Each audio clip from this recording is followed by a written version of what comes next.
Welcome back. Good to have you joining us. As always, this is Ozarks Tonight. I'm David Oliver. We're joined once again for one of our monthly interview segments with a regular contributor, Rusty Worley, the Executive Director of the Downtown Springfield Association. Rusty, good to see you as always, my friend. It's good to see you, David. So we are coming to our folks here just about a week and a couple of days out from Thanksgiving. You're coming into a very busy time in downtown Springfield, specifically coming up with Thanksgiving. You've got the Festival of Lights that's going to kick off this coming weekend. I have to assume that's going to look a little bit different than we're used to this year. Well, as usual, 2020 is going to be a much different year this year. And yes, we won't have our usual Christmas parade that we normally have, but we're doing some things with the Festival of Lights. We'll have a driving tour this year, which is expanded holiday lights. We'll have our display in the square, which is very similar to what we've had.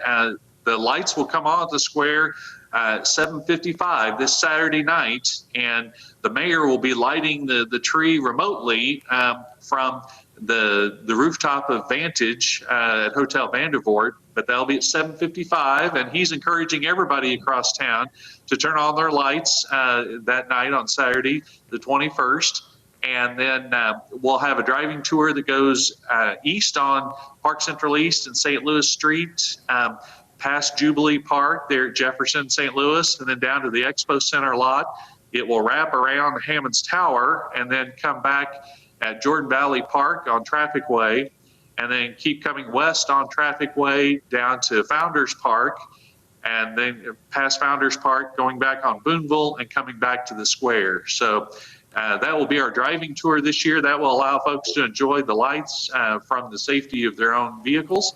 And then we'll be having a holiday window decorating challenge, and that will be at 20 different storefronts here between retailers and offices downtown. Those will, I saw one earlier today that was getting its finishing touches.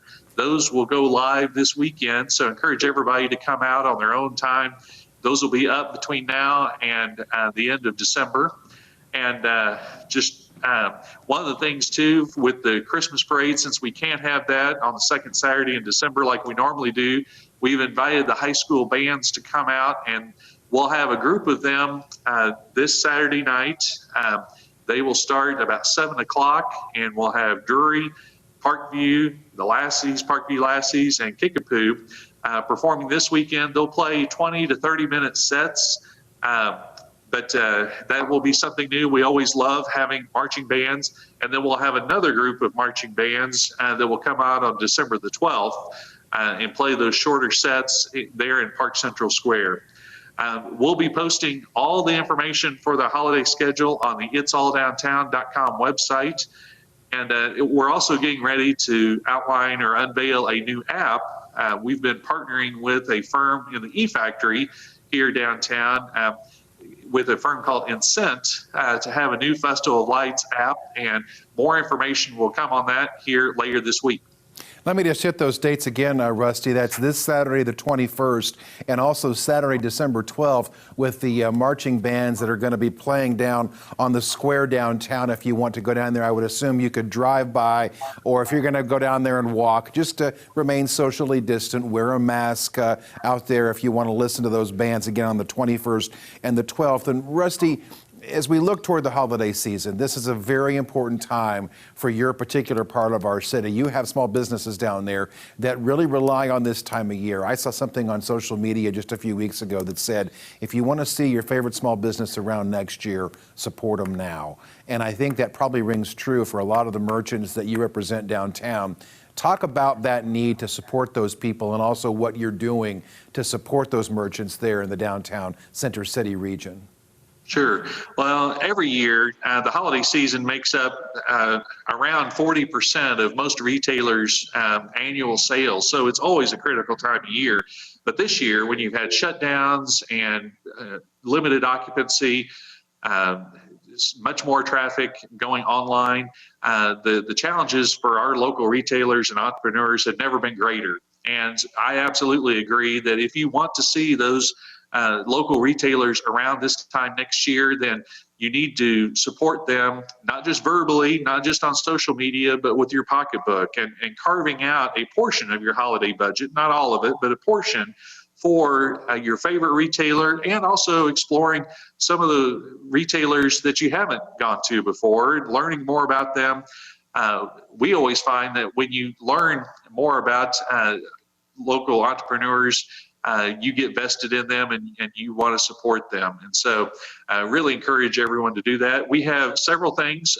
We started our Gailey's Holiday Pop-Up Shop on Walnut Street, just west of Gailey's Breakfast Cafe. That opened October 1st, and it will be open through December 31st. Those are 16 artists who have would typically be at Arts Fest and Cider Days. They couldn't be there this year, so we have them in the shop, and we've had really good feedback on that. Folks love the variety and being able to support those artists. We also have Small Business Saturday on November the 28th, so the Saturday after Thanksgiving. We'll have the Queen City Craft Show downtown in the Wheeler's Lofts building. That's where the Bistro Market used to be at Walnut South. And we'll have around 20 local vendors there. Encourage everybody to come out. The first 50 who come in receive swag bags, and with great downtown coupons and specials as a part of that. And then we hope from there that patrons, once they've gone to the Queen City Craft Show, will find their way out to our brick and mortar locations all throughout downtown. And again, like you started off, this is a key time to support them. Throughout the holiday season, we'll also have our holiday window decorating challenge, and that's a good way to see the local retailers, and we'll have 20 businesses participating in that. Well, Rusty, our time is up today. I'm going to invite you back, as always, next month. We're going to check in with you and see the progress and how things are going downtown, remind our viewers what they can do. But I just want to hit those dates again this weekend and again December 12th for those bands on the square. And Rusty, I was going to say, let's hope a year from now that you and I do an interview right here on the air in this venue, and we talk about all the wonderful things as we get back to hopefully a sense of normalcy for this time next year. Absolutely. And looking forward to it, Dave. Okay. Rusty Worley, the Executive Director of Downtown Springfield, Inc. We appreciate your time, as always, sir. Thank you. I'll see you next month. And we'll have more Ozarks tonight after this quick break.